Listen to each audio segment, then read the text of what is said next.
Hello watch fans, this is Anders here on Watch On channel. So what would you say if you got the chance to actually wear a watch which is built from a piece of James Bond's Aston Martin DB5 car? Well, that is the question we're trying to answer in this review. It isn't the exact James Bond car, but it is the same Aston Martin as James Bond loved in Goldfinger from 1964, the famous James Bond movie with Sean Connery in the main role.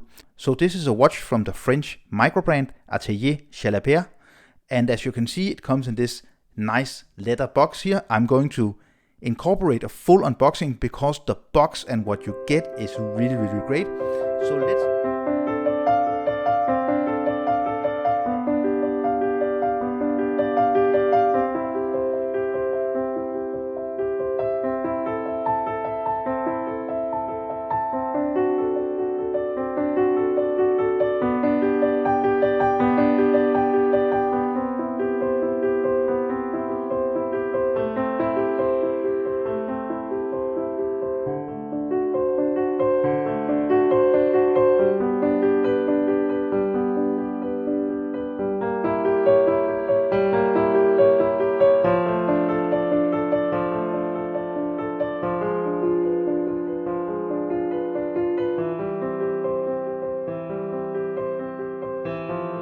great. So let's open this nice leather box to see the watch. And here we have it. The particular example from the collection I got in for review is the AJ002-B. This is the black PVD coated day date complication automatic version of this watch. It comes in 4 different versions, a date and a day date version. And then you can choose between stainless steel or this black PVD coating. Again, this watch was sent in for review. It's going to get sent back after the review as it's only made in 600 examples. So the most interesting thing about this watch is definitely the dial.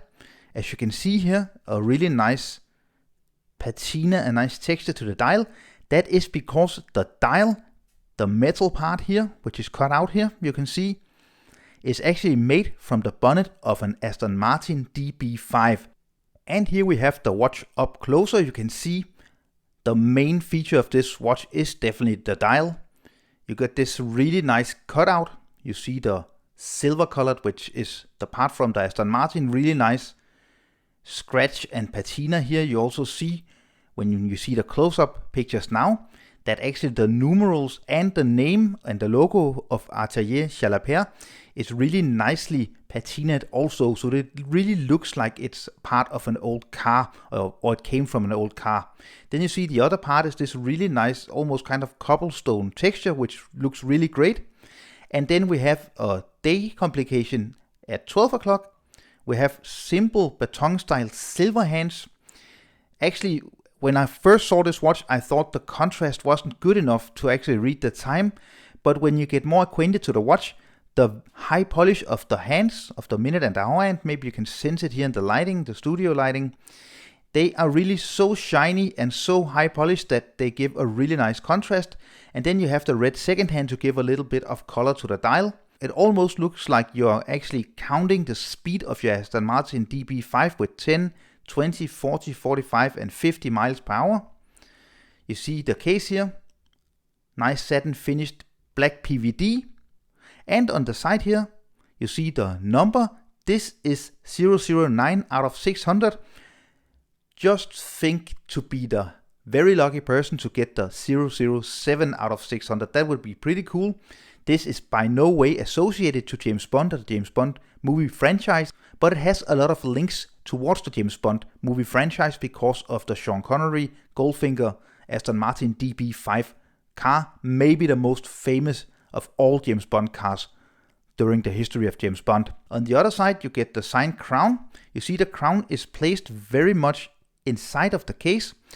The good thing is, from a design perspective and a functionality perspective, that you can just put your nail under here and then you can actually open.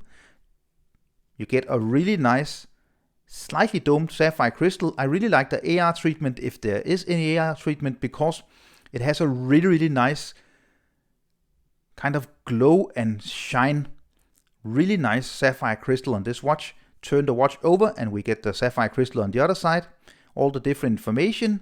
Only 30 meters of water resistance, which I think is a bit disappointing.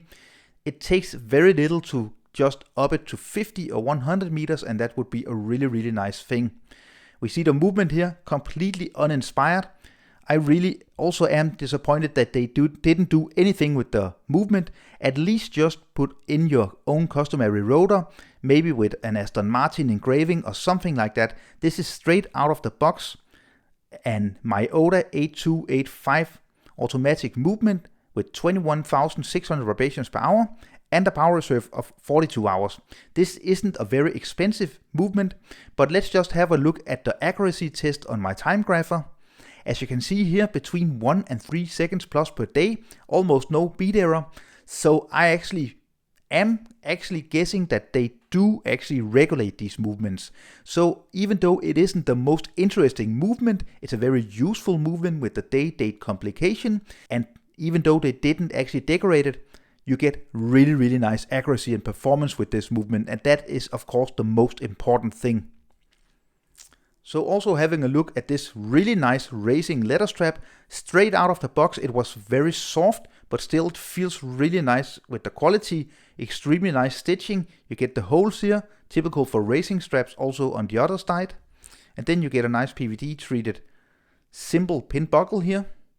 Genuine leather, imported. But you can actually have a look at their website if you want to try on other straps. You can actually kind of design your own strap option when you buy the watch.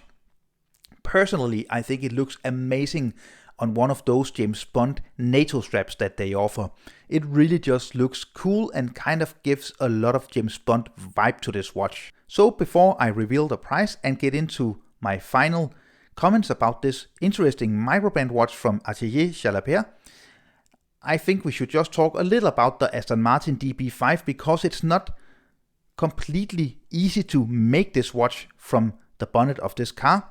It was produced between 1963 and 1964 in only 1,059 examples, so a very rare car which is pretty hard to get by. In 2020 they produced 25 James Bond versions.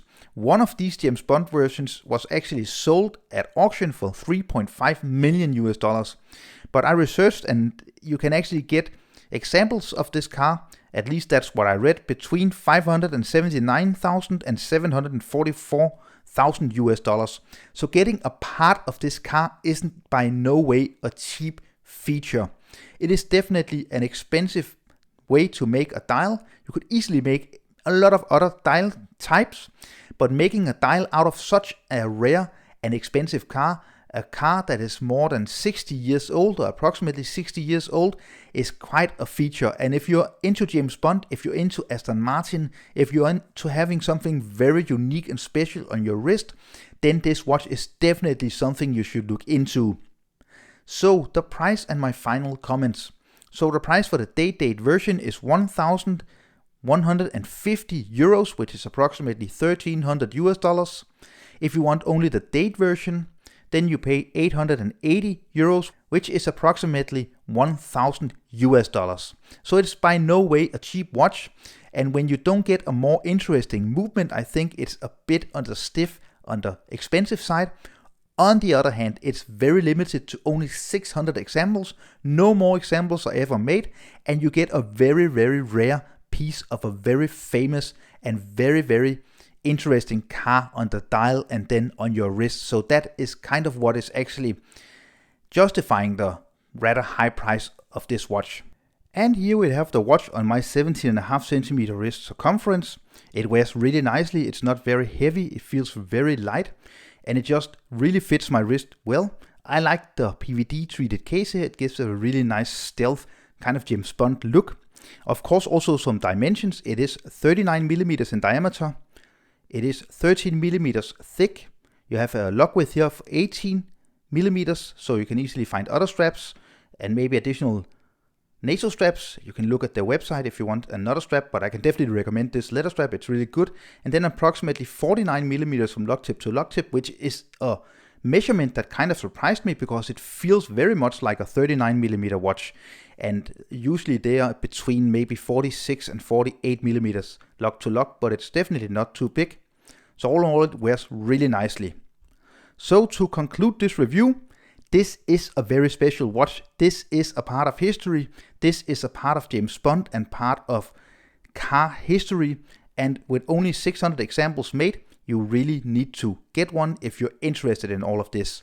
So all in all, a very interesting watch, which is definitely for the few and not for the many. I hope you enjoyed the full review of this Atelier Jalaper watch. If you enjoyed it, give this video a thumbs up, leave a comment down below, subscribe to my channel, follow me on Instagram and Facebook, and I'll see you very soon again. Thank you. Bye.